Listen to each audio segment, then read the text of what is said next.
آپ کو عمران خان ملک سے باہر جاتے ہوئے دکھائی دے رہے ہیں؟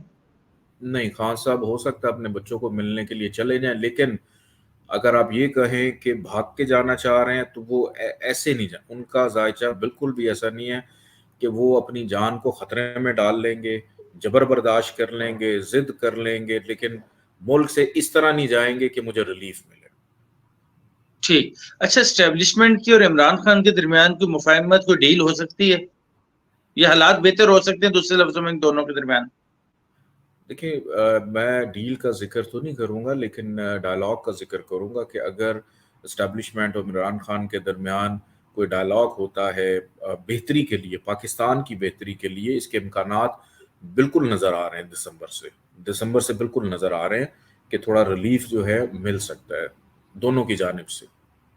ٹھیک. اچھا، جنرل عاصم منیر صاحب ہیں، آپ کے علاقے سے ہیں، آپ کے شہر سے ہیں، ان کے ذائچے سے متعلق بتائیں. آپ نے یقیناً دیکھا ہوگا ان کا ذائچہ کتنا اسٹرانگ ہے.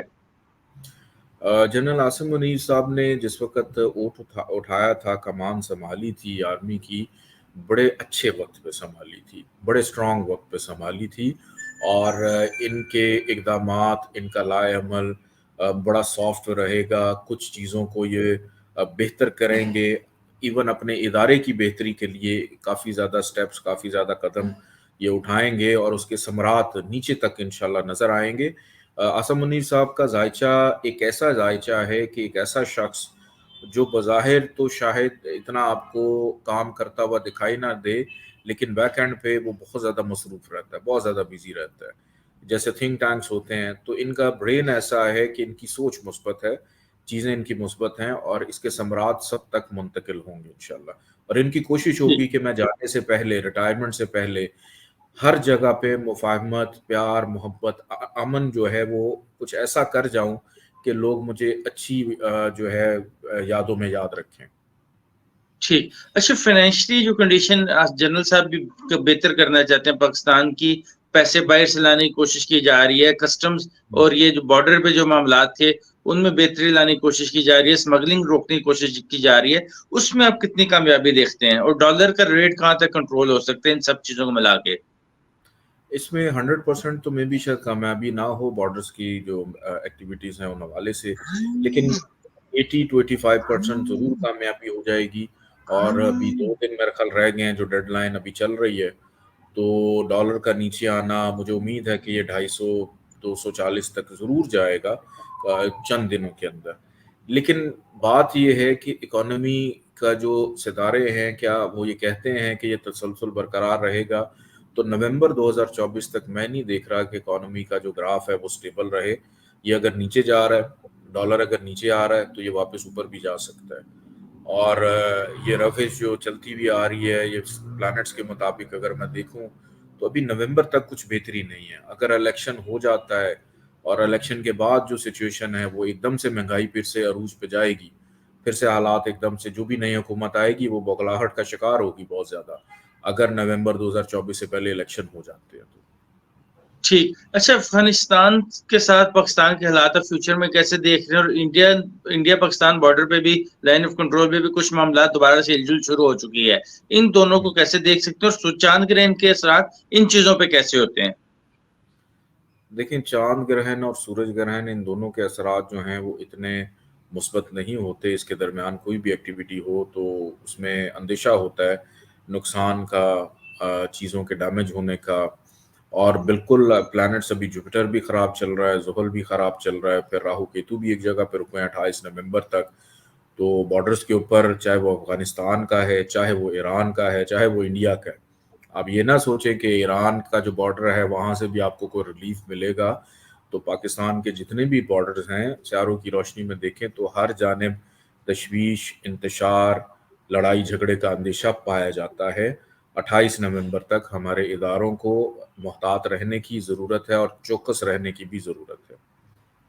ٹھیک. اچھا، اس ٹائم عرب اسرائیل ایک طرح کی فلسطینیوں پہ ظلم جاری ہے اسرائیل کا، اس کو کیسے دیکھتے ہیں؟ وہ کب تک ختم ہو سکتا ہے؟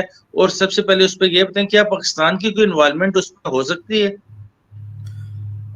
جو ابھی جنگ چل رہی ہے فلسطین کی، غزہ کی اور اسرائیل کی جو جنگ چل رہی ہے، میں اس کو اس نظر سے دیکھتا ہوں کہ یا تو فلسطین نہیں یا اسرائیل نہیں. اب یہ ایک آخری مارکہ ہے. ایسا نہیں ہوگا کہ یہ جنگ رک جائے گی، کچھ عرصے کے بعد سیز فائر ہو جائے گا. اگر سیز فائر ہو بھی جاتا ہے، ہو سکتا ہے کچھ حلقے اس کو مانے نہ، تسلیم نہ کریں. یہ بھی طویل، یہ ابھی 2-3 مہینے چل سکتی ہے. اس جنگ کے اندر مزید کچھ ممالک کود بھی سکتے ہیں، اور یہ اپنی حدود سے نکل کے باہر دوسرے ممالک کو بھی اپنی لپیٹ میں لے سکتی ہے جو اس کے ارد گرد پائے جاتے ہیں. پاکستان انٹرنیشنل لیول کے اوپر اس جنگ کے اندر جس حد تک بھی ہو سکتا ہے بالکل پارٹیسپیٹ کرے گا. جو ہمارے مسلمان بھائی ہیں فلسطین، ان کے ساتھ ہمدردی بالکل شو کرے گا. لیکن یہاں پہ چونکہ بہت سارے معاملات امریکہ کے ساتھ بھی ہیں ڈپلومیٹک، تو ان کو بھی مد نظر رکھنا ہے. لیکن ہر فورم کے اوپر پاکستانی جو ہیں، اور پاکستان کی چاہے وہ اسٹیبلشمنٹ ہو، پاکستان کے سیاستدان ہو، ان کی سپورٹ فلسطینیوں کے ساتھ ہی رہے گی. لیکن ڈائریکٹ انوالومنٹ پاکستان کی آپ کو اس میں نہیں نظر آ رہی سپورٹ کی حد تک؟ ڈائریکٹ اچھا نہیں بھی ایران، ٹھیک، اگر ایران دیکھیں، ایران اور سعودی عرب کا رول اس جنگ میں مزید بڑھتا ہوا دکھائی دے رہا ہے آپ کو؟ ایران بالکل بڑھتا ہوا دکھائی دے رہا ہے. ایران اس میں 100% جو ہے اپنی انوالومنٹ رکھے گا. ایران کے جو سیارے بتاتے ہیں. جہاں تک سعودیہ کی بات ہے تو سعودی عرب بھی 60-65% اپنی انوالومنٹ اس جنگ کے اندر رکھے گا. لیکن 40-45% جو ہے وہ اپنے ہاتھ کھینچ کے بھی رکھے گا کہ میں 100% اس کے اندر انوالو نہ ہوں، انلیس اور انٹل کہ یہ پھیلتی ہوئی اس کے بارڈرز تک نہ پہنچ جائے، جس کا خدشہ ہے کہ یہ جنگ بڑھتی ہوئی سعودیہ کے بارڈرز تک پھیل سکتی ہے. ٹھیک. اچھا چائنا اور رشیا کی امریکہ سے ظاہر نہیں بنتی، اور وہ بھی اس پہ کھل کے موقف دے رہے اپنے، رشیا اور چائنا بھی. ان کی انوالومنٹ آپ کو دکھائی دے رہی ہے، اور کہاں تک انوالومنٹ ہو سکتی ہوگی ان کی؟ امریکہ کی تو انوالومنٹ آپ کے سامنے ہی ہے. انہوں نے اپنے سولجرز بھیج دیے، اپنے نیوی کے بیڑے بھیج دیے. رشیا جو ہے وہ بھی کچھ حد تک اپنے بھی معاملات میں الجھا ہوا ہے. پھر اس کے بعد کیا کہتے ہیں، فلسطین کو سپورٹ بھی کر رہا ہے. چائنا کی اگر بات کی جائے تو چائنا جو ہے وہ بھی ہر فارم میں فلسطین اور اس جنگ کے حوالے سے کوئی اتنا زیادہ پر امید نہیں ہے کہ اس کو بند ہونا چاہیے. لیکن چائنا جو ہے وہ میرا نہیں خیال کہ اس جنگ میں کودے گا. چائنا اپنے آپ کو سیف ہینڈ پہ رکھے گا، بیان کی حد تک ہو سکتا ہے. رشیا کی اگر بات کی جائے تو رشیا اس میں تب تک نہیں کودے گا جب تک امریکہ جو ہے وہ اس جنگ کے تھرو رشیا کو ڈیمیج کرنے کی کوشش کرے. ادروائز رشیا جو ہے وہ بھی اس جنگ سے دور ہی رہے گا. ٹھیک. اچھا زنجانی صاحب یہ بتائیے کہ آپ کو یہ جنگ کتنا لمبا چلتے ہوئے دکھائی دے رہی ہے، اور کیا کہہ سکتے ہیں کب تک، کس منتھ تک معاملات بہتر ہو سکتے ہیں، ختم ہو سکتے ہیں یہ معاملہ؟ 3 سے 6 ماہ، 3 سے 6 ماہ تک یہ رہے گی. اور یہ ورلڈ وار ٹائپ بھی بن سکتی ہے کچھ؟ بالکل ورلڈ وار کی طرح بن سکتی ہے. دیکھیں ایک طرف یہ جنگ چل رہی ہے، ایک طرف یوکرین رشیا کی جنگ چل رہی ہے، اور دنیا کے مختلف خطے ہیں وہ بدن امنی کا شکار ہیں. کہ ایک طرح سے دنیا میں ہر جگہ پہ اگر ہم دیکھیں کہ کوئی اکانومی کی جنگ لڑ رہا ہے. اب جنگیں تو ہوتی ہیں نا کہ آپ کسی کو مار دیں تو وہ مر جائے، لیکن اب جنگیں ان کی نوعیت کچھ اور ہے. ہمارے جو پرانے آرمی چیف تھے انہوں نے ہائبرڈ وار کا اس کو نام بھی دیا تھا کہ پوری دنیا کووڈ کے بعد کسی نہ کسی وجہ سے آزمائش کا شکار ہے اور کسی نہ کسی جنگ کا شکار ہے. آپ یہ مت سمجھیں کہ صرف جنگ ہتھیار سے لڑنے کا نام ہے. یہ جنگ جو ہے اس کی شکل صورت بدل چکی ہے، اور بالکل ورلڈ وار 3 ہی سمجھ لیں یا منی ورلڈ وار 3 سمجھ لیں، یہ بھی مزید تھوڑی سی پھیلتی ہوئی دکھائی دے رہی ہے. ٹھیک.